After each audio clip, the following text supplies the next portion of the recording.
Buongiorno,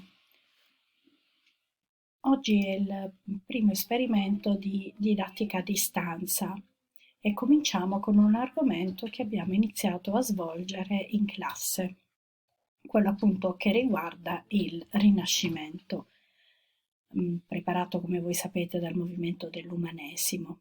Per cui adesso cercherò di accompagnare il materiale che avevamo già condiviso sul registro elettronico, che però ho rivisto per questa video lezione, cercando di tracciare le coordinate essenziali di questo periodo.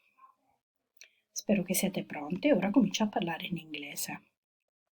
The Renaissance was the period of time which started in England in 1485. This is a key date because it was the end of the War of the Two Roses. This war opposed two very important families of England, the York and Lancaster, during the Middle Ages. Another important date of the period was 1492.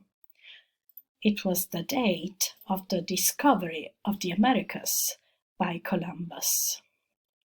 The word Renaissance comes from the French word Renaissance. Renaissance means being born again. In fact, the period was characterized by main important events such as the rediscovery of Greek and Roman works and times, let's say the rediscovery of Greek and Roman culture, and the advent of the press, made by Gutenberg in 1450. The first printed book in England was in 1477. This period was also characterized by the rising of use of the vernacular language, especially in the translation of the Bible from Latin into German. And finally, another important event was the starting of Protestantism. Luther opposed the Christian church, because of its corruption, and in particular because of the practice of selling indulgences. This practice was based on the idea that people should spend less time in purgatory for their sins if they paid a certain sum of money to the church. For this reason, Luther wrote 95 theses where he attacked the Christian church, and for this reason he faced excommunication. The Renaissance was prepared by a period of time called Humanism. During this period, a lot of intellectuals, such as Erasmus of Rotterdam, Martin Luther, Thomas More, Francis Bacon, rediscovered classical works without the translation made during the Middle Ages, which was considered not faithful, che significa, ragazzi, non fedele. Okay, so as for the historical background, what we have to remember of the period is this.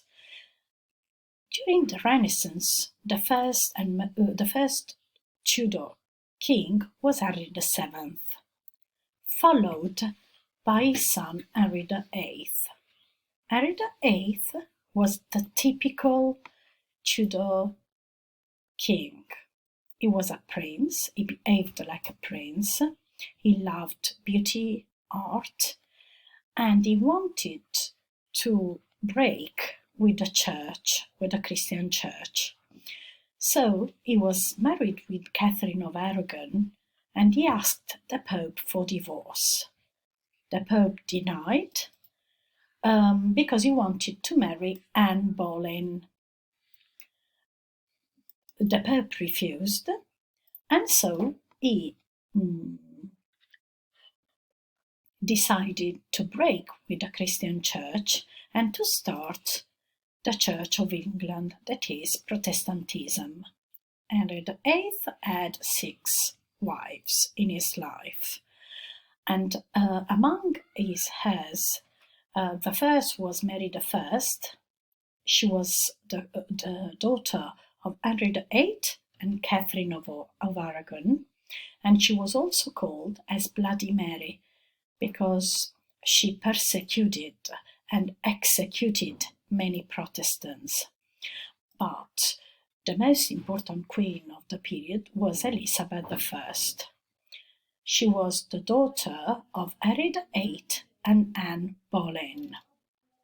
Elizabeth was very important because she wrote the Act of Supremacy, which was written also by her father, in which she proclaimed herself head of the church and head of the state. But she added the Act of Uniformity, which established the end of the struggles between Catholic and Protestants. Elizabeth was against the Spanish crown and defeated the Armada, the so-called Spanish Armada, and under her reign, England became the most powerful country in the north of Europe. She never married because, as she used to say, the Queen was married to her people. And the Pope accepted her and started calling her the Virgin Queen.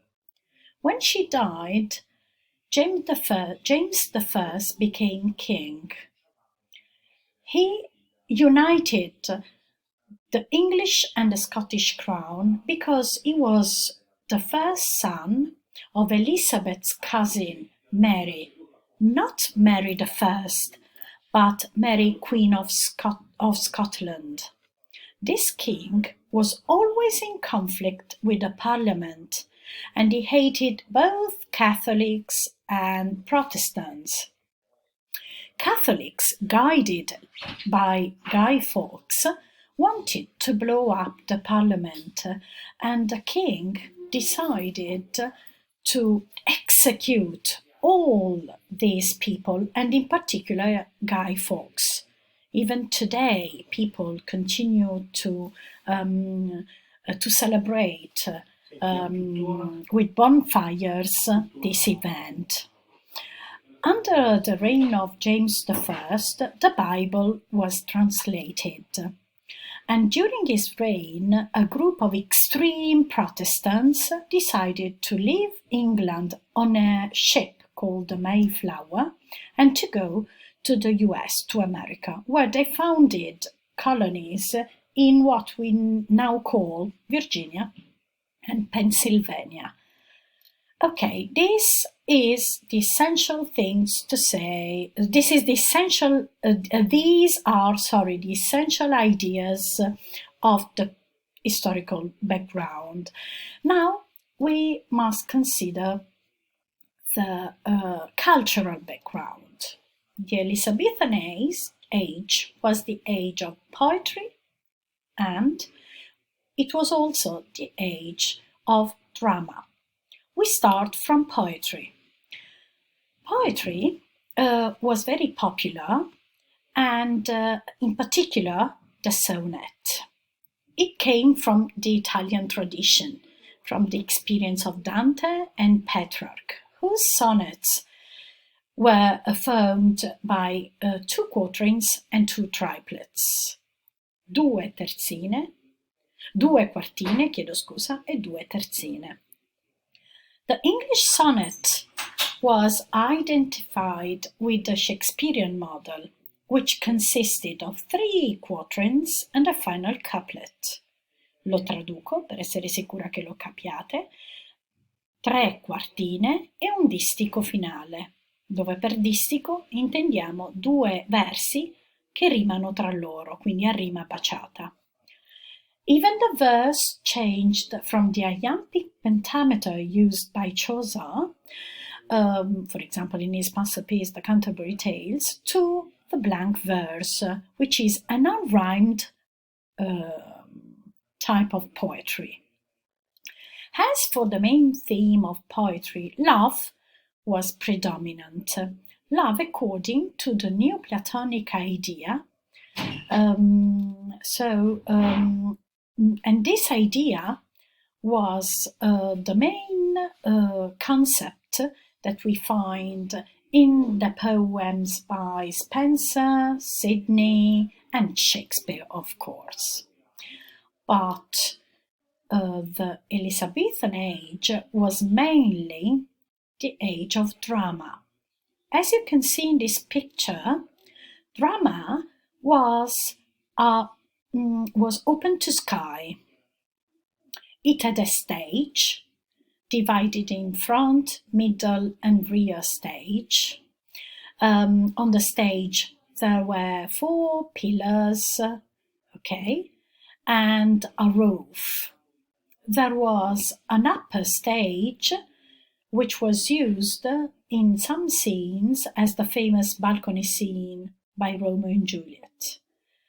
People could stay around, as you can see, in the different stages, or in the yard just opposite the stage. There was no artificial light, so plays had to be performed at daylight or in the afternoon. So it was very different somewhat from what it is theatre today.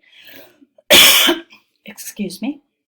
Because today you go to theatre at night, while during those times people went to the theatre in the afternoon.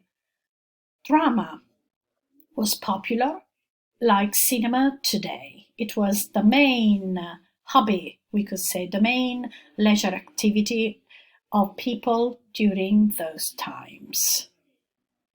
Io mi fermerei qui perché parleremo specificatamente dei teatri nella prossima lezione.